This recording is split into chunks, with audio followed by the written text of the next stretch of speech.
The public hasn't been allowed to drive over the McKinley Bridge since 2001, when the state of Illinois shut it down because of deterioration and safety concerns. And because the bridge sits north of downtown and around a bend in the Mississippi River, it is not the city's most prominent, and for a lot of people, out of sight, maybe out of mind. But if you ever drove across it, you'd certainly remember the McKinley Bridge. 2 narrow lanes down the center under the trusses, and then 2 lanes hanging off the sides of the bridge, held up by braces or cantilevers, like shelves on a wall. A lot of people assumed that those outside lanes must have been added on at some point to the original bridge. But engineers involved in the rebuilding project say they were in fact part of the original design for a bridge that would handle trains as well as toll-paying pedestrians, wagons, and the first generation of automobiles. They were always part of the original construction to allow trains to go through the center and allow other forms of transportation to go on the outsides without obstruction from the trains. This is probably a pretty creative design for its time, then. Yes, it was a creative design for its time. Its time was the first decade of the 20th century, and back then you couldn't find a more famous bridge builder in America than Ralph Majewski, a Polish immigrant best known for the San Francisco-Oakland Bay Bridge. The Illinois Traction Railroad, later Illinois Terminal, built this bridge to handle freight trains and the electric passenger cars from its extensive interurban system. It was billed as the world's longest electric bridge, and it was named for William McKinley, not the assassinated President of the United States, but the living president of the railroad.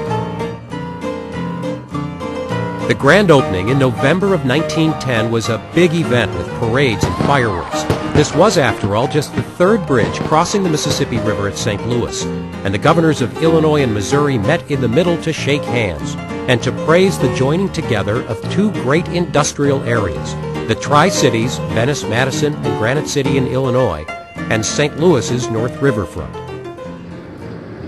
By the 1930s, car traffic had grown so much that the center of the bridge was converted to handle both vehicles and trains.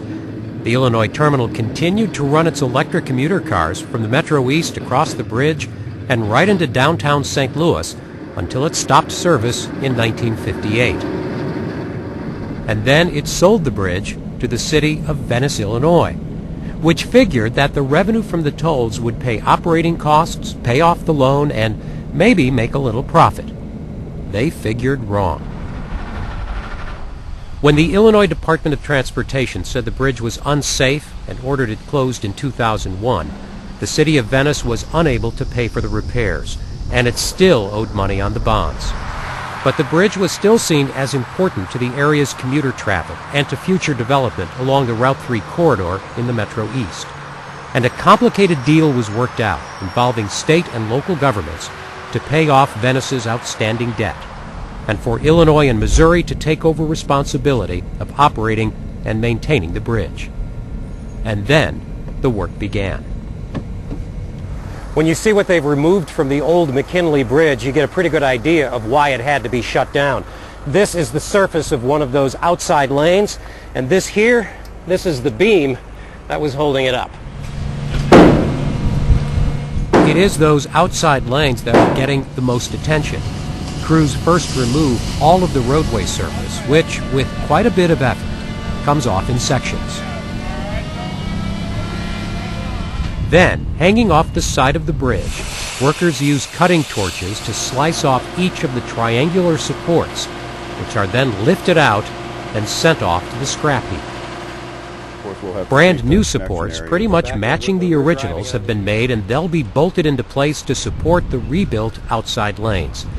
But this latest update of the McKinley Bridge will once again see different lanes doing different things. The traffic will only be inside here. There will be no traffic on the outside of the cantilevers. The south side of the cantilever will be for the bikeway portion of it. There will just be traffic on the inside, and this one's for inspection and maintenance vehicles on this side. So actually, no more traffic on the outside? No traffic on the outside. It will just basically be in the middle.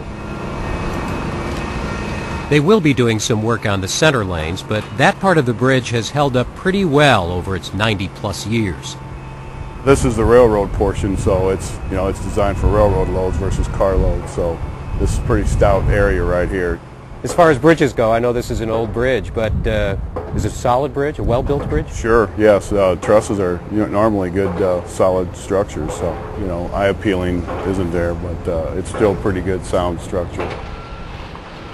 It was really the long land bridge, the highway approach from Interstate 70, that engineers decided had to be torn down and completely rebuilt. And this was tricky because of the narrow right-of-way right through industrial property. And today's planners had to deal with issues that the original builders didn't. Environmental problems, some of the soil on the approach was contaminated, and there was a peregrine falcon living on the bridge, and they actually had to build a new nest for it on top of a nearby building. This was one of those love-hate relationships with this project. We all loved to work on it, do the complexity and amount of coordination that it took, but we all hated it at the same time because every time you turned around there was something new.